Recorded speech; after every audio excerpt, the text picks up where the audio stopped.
All right, so properties of normal distribution. This is section 13.4 for our class. So your probability distribution function. And right here is the shape.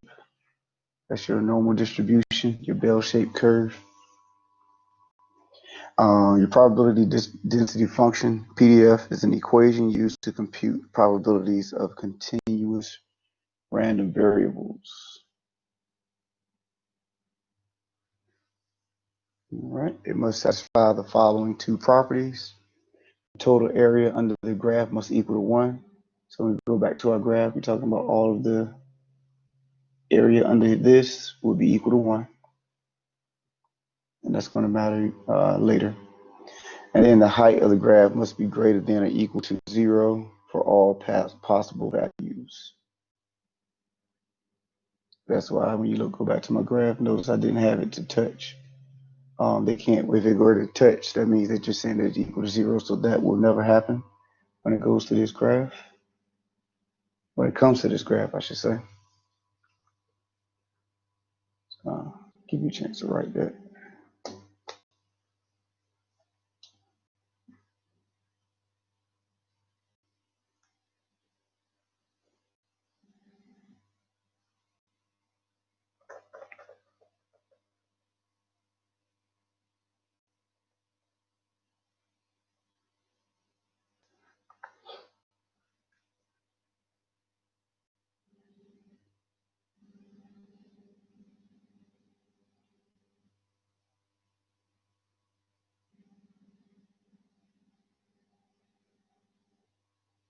And as always, if I scroll up too quickly, let me know. I can just scroll back down.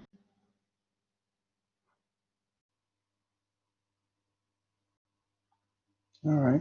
A continuous random variable is normally distributed or has normal probability distribution if the relative frequency histogram has the shape of the normal curve. And that's what I just finished mentioning.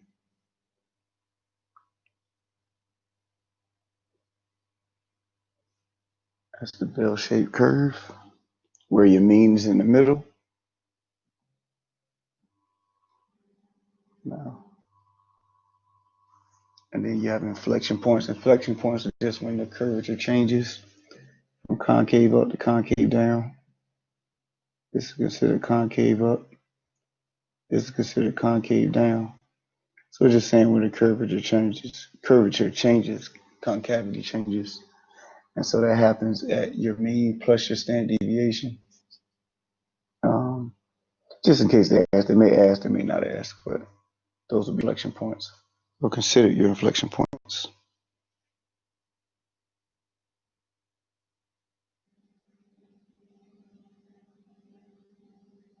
Oh, I didn't know I wrote it down here. Okay.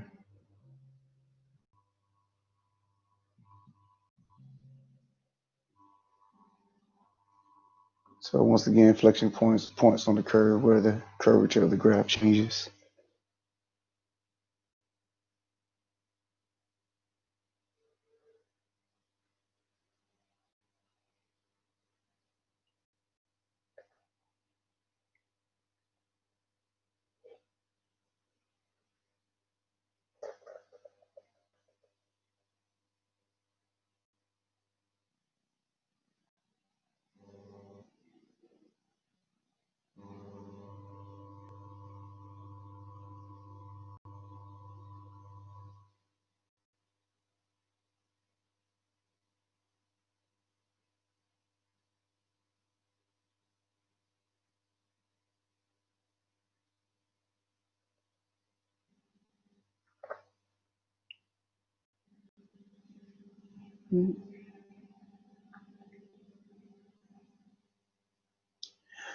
All right, properties of the normal density curve.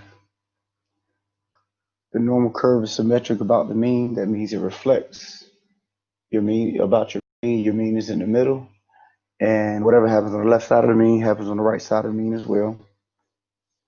Your mean is equal to the median, which is equal to the mode, has a single peak and highest point at your mean, at your average. That's the highest point. That's the point in the middle.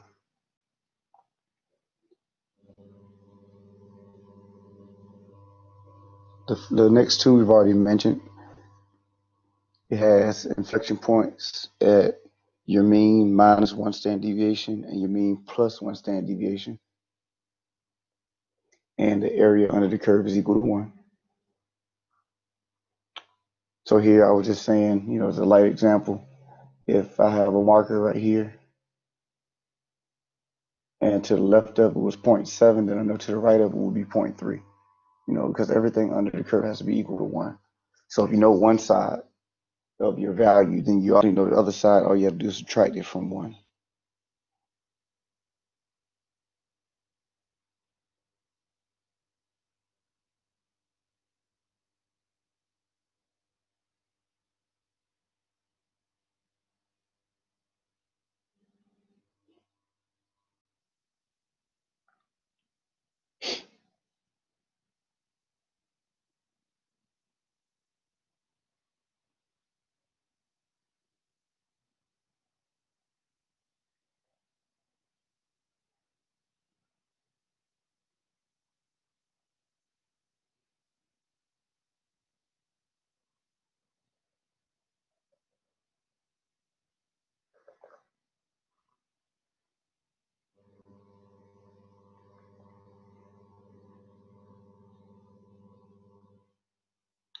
All right, number 5, the area under the curve to the right of the mean is equal to half, or in other words, 0.5, and the same goes to the left.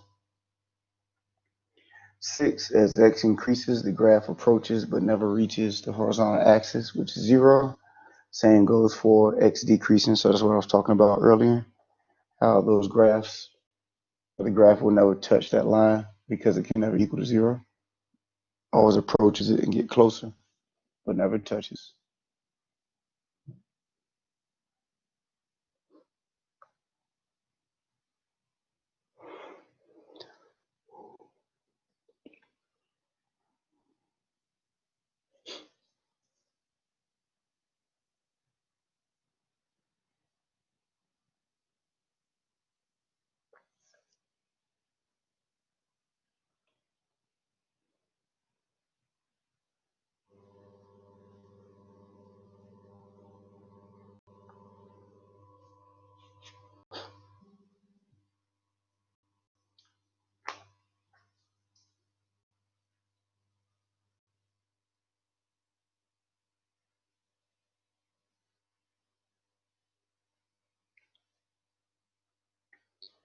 All right, last one, I believe. 7 is the last one. Yep. So 7 is the last one. Gives us the empirical rule. Approximately 68% of your data for the area under the curve is within one standard deviation of the mean. 95% of the data or the area under the curve is within 2 standard deviations of the mean. And 99.7% of the area under the curve is within 3 standard deviations of the mean. So I'll let you write that down and then I'll show you what we mean by that.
All right, so the diagram that goes along with that. You have your mean in the middle, and then if you were to add a standard deviation and subtract the standard deviation, you have 34% of your data on both sides. Remember, symmetric about your mean, and so that'd be 68% of your data if you were to subtract and add another standard deviation to the right and left. Add at 13.5 and 13.5, that'll give you 95% of your data. So 13.5 plus 34 plus 34 plus 13.5. In other words, if I add all four of these, I will get 95%.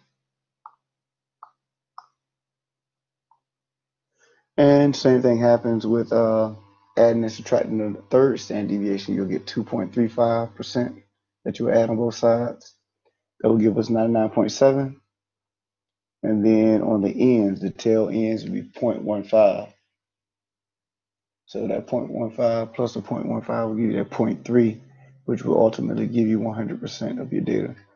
So this is your empirical rule.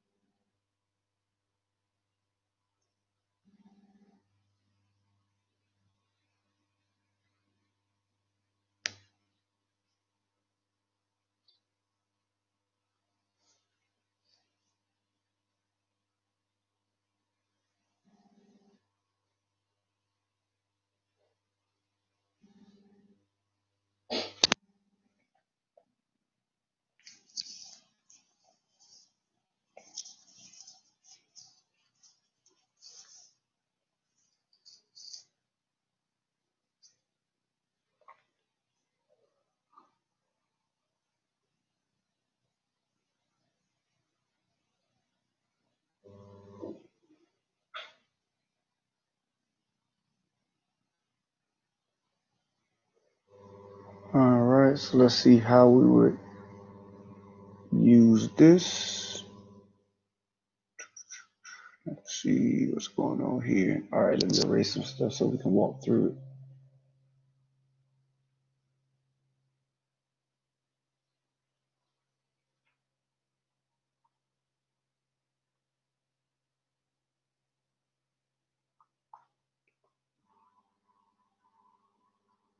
All right.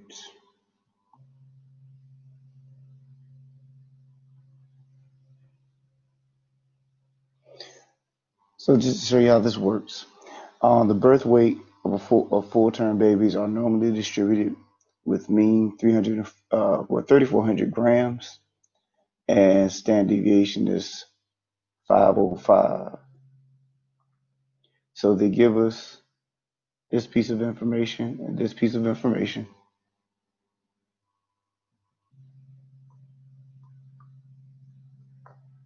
All right. Our mean is 3,400 and our standard deviation is 505 grams.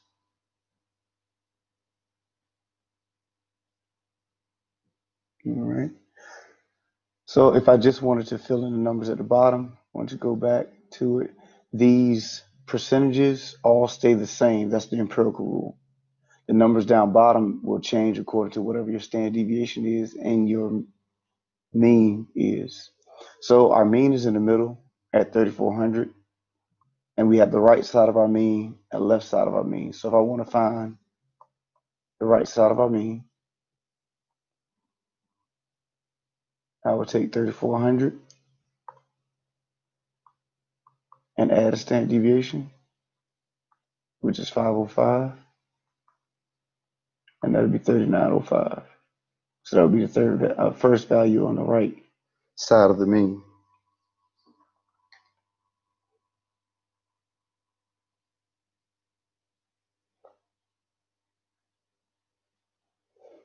All right.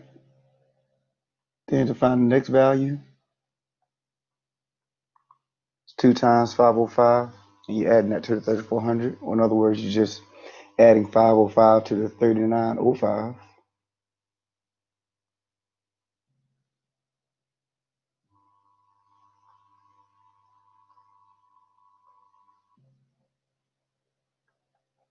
Or 410, and then 3,400 times one more standard deviation, and that should be 4915. Those are the values that go here and here.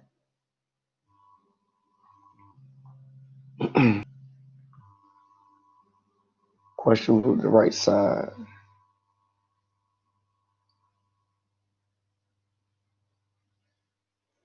Now to get the left side, we're going to subtract standard deviations. So subtracting 505 from that 3400 is 2895.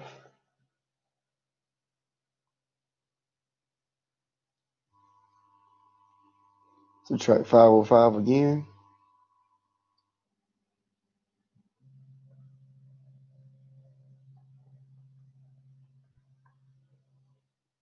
That's going to be 2390. And then subtract 505 one more time.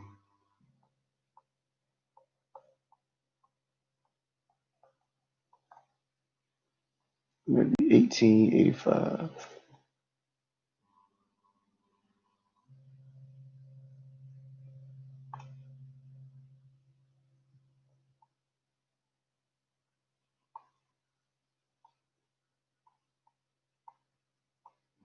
All right, so before I go back and look at the graph, questions on the calculations. So to get the right side of your mean, you add standard deviation 3 different times. Then to get the left side of your mean, you will subtract the standard deviation 3 different times.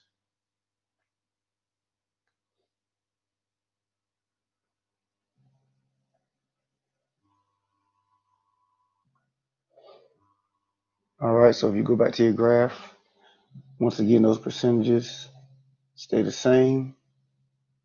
So that means in between each one of these would be 34%. And here would be 13.5, according to the diagram that I gave you, and so on. So if you want to know how much of your data would be in between the 2895 and the 3905, it will be 68%, 34 plus 34.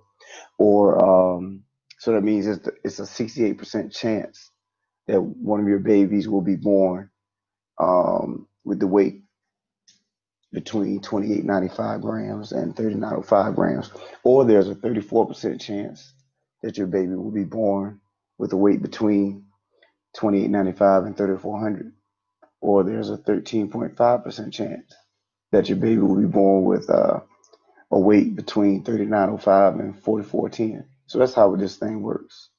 Those percentages will stay the same. The numbers on bottom will change according to whatever your mean and your standard deviations are.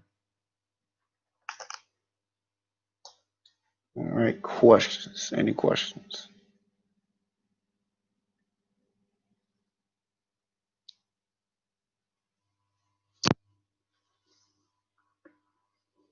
All right, any problems before I write down another example?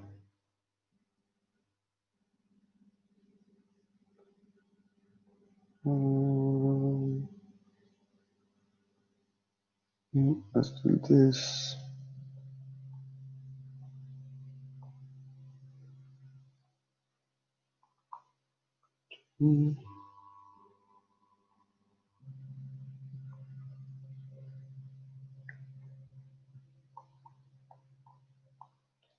So let's look at another problem.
All right. So a survey of 1,000 U.S. gas stations found that the price charged for a gallon of regular gas could be closely approximated by normal distribution, with a mean of $3.10 and standard deviation of 18 cents. How many stations charge between $2.74 and $3.46 for a gallon of regular gas? So I'll give you a chance to write that down.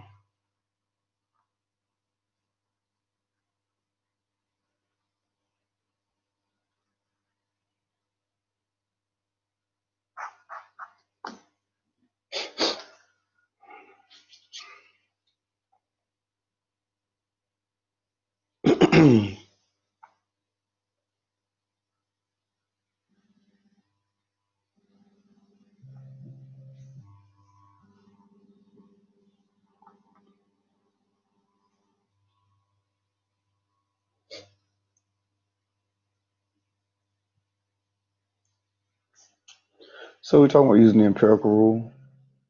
And remember, first thing we established is that they gave us our mean, which is 310, and our standard deviation, which is 18.18.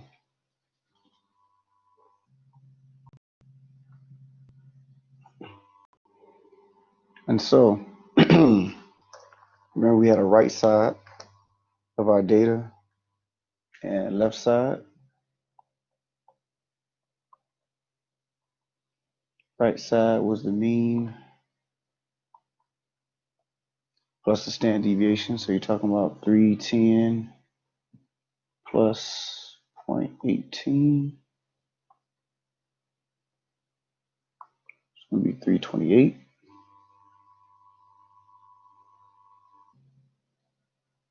And then plus 2 standard deviations.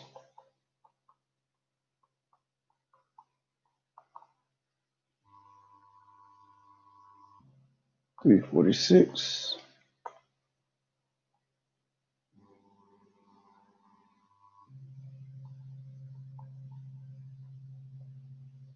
And plus 3 standard deviations.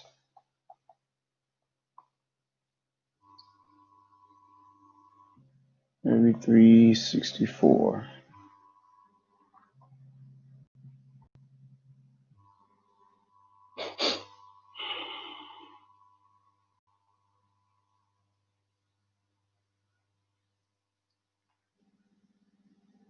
Then we had the left side.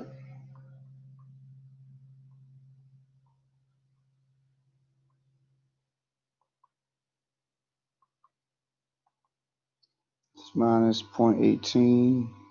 That's going to be 2.92.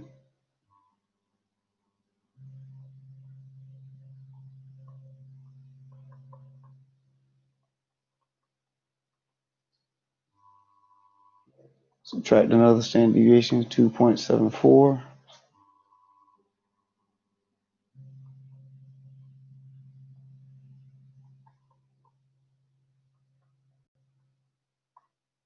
And subtract one more time, 2.56.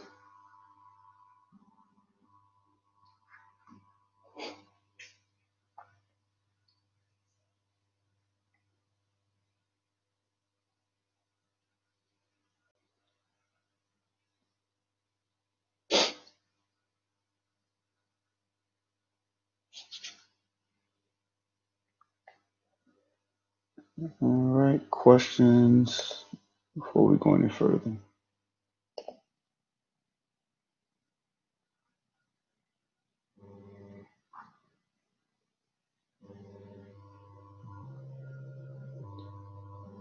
So if I have to create that empirical rule diagram, a bell-shaped curve, 310 is in the middle as my mean. On the left side, 2.92, 2.74, and 256. On the right side, I have 328,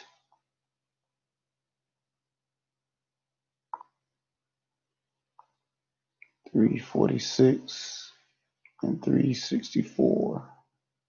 Yep.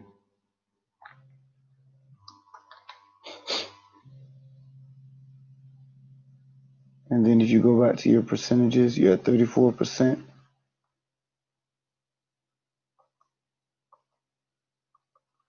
On both sides of this, 13.5, 13.5, 2.35, and then here, 0.15.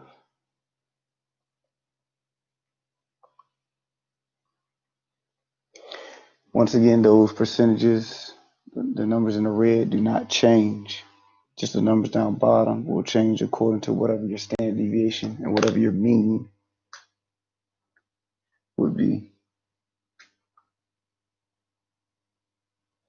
So questions before we actually answer the question that he gave us.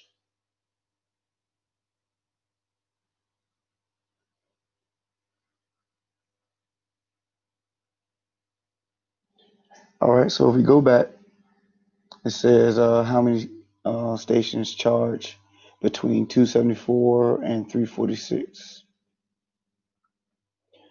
So we have 274 right here and 346. Make sure. Okay, yeah. Thought I said 276, but 346. 274 and 346. So between those two, let me write this.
All right, the percentage of gas stations between 274 and 346 is 95%. You can either add up the 13.5, 34, 34, and 13.5, or just recognize that when you go out two standard deviations, that's 95%. That's what your empirical rule states. Now, the question doesn't ask for the percentage, it asks for the number of gas stations. So if you go back, it says how how many gas stations charge, not what percentage of gas stations charge between these two. So they want the number of gas stations. So that means we have to multiply the percentage, this percentage that we just received, 95%, to the total number of gas stations. So the total number of gas stations was 1,000, I believe. Yep. Total number of gas stations, 1,000 that did the survey. So we'll take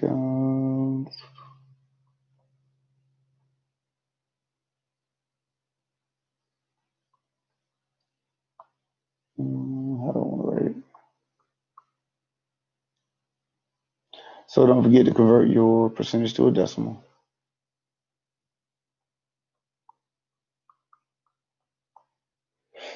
And multiplying them together, that should give you 950, right? 950 gas stations are expected to charge between those values.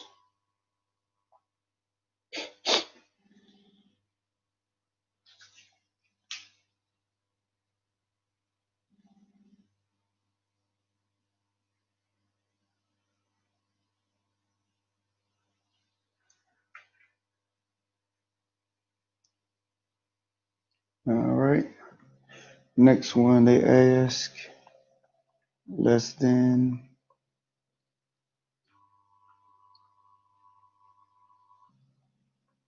328.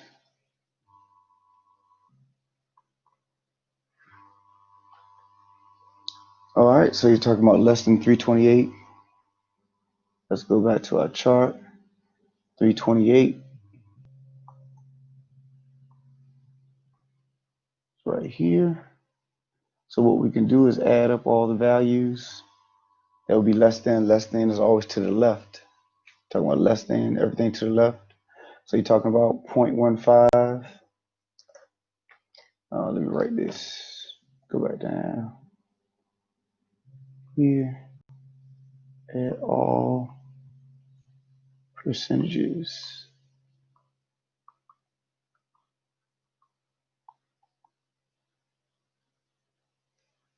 Let me do all of this.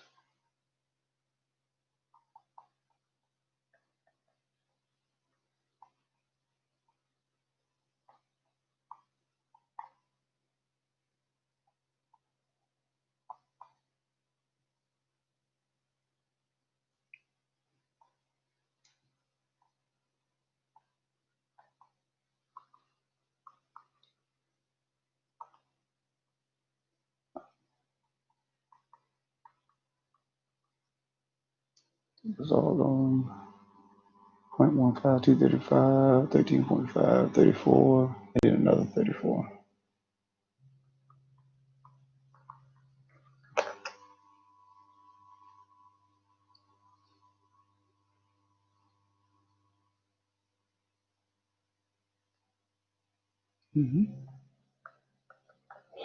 All right, so we wanted less than that 328, so we need to add all the percentages that was less than 328, and that gave us 84%.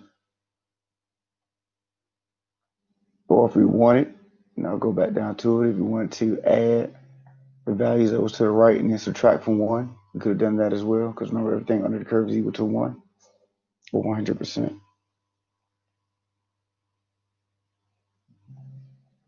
All right. And now we will multiply that percentage.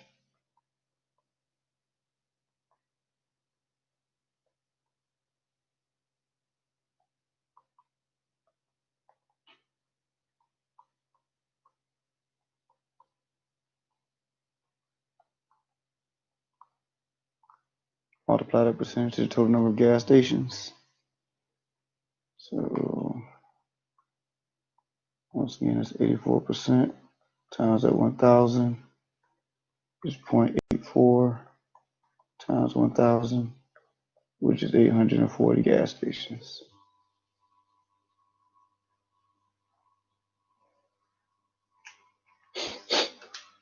And last one.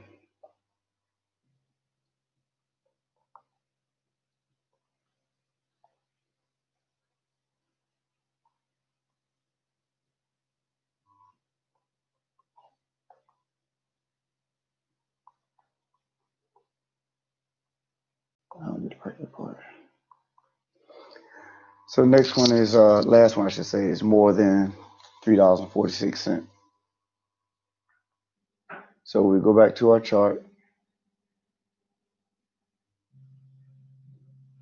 And this time we're looking at more than 346. So we're looking to the right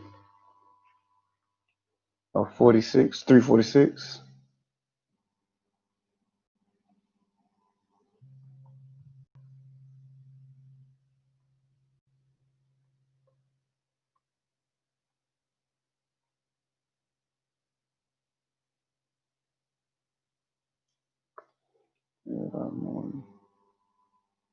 I said to the less than. I said add all percentages. That should be that are less than. Okay. Add all percentages that are more than. In other words, to the right of 346. values that are to the right of 346. We're talking about 235 and 0.15.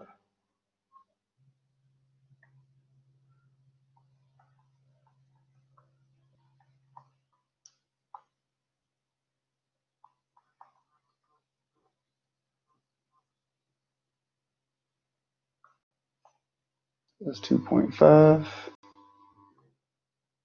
And now we'll multiply.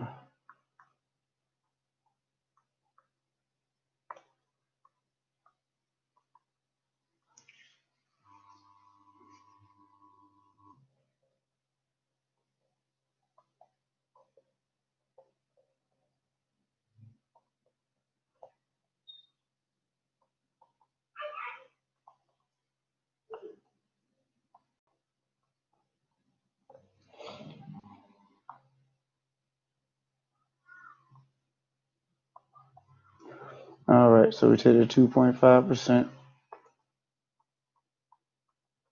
multiply it to 1,000. Once again, convert that to a decimal, moving the decimal place 2 places to the left.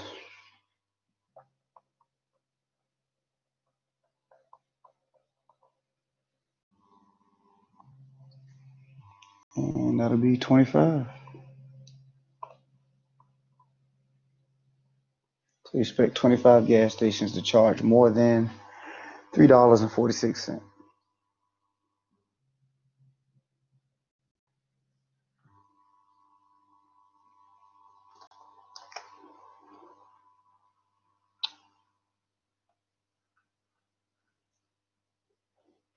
All right. Questions? Any questions?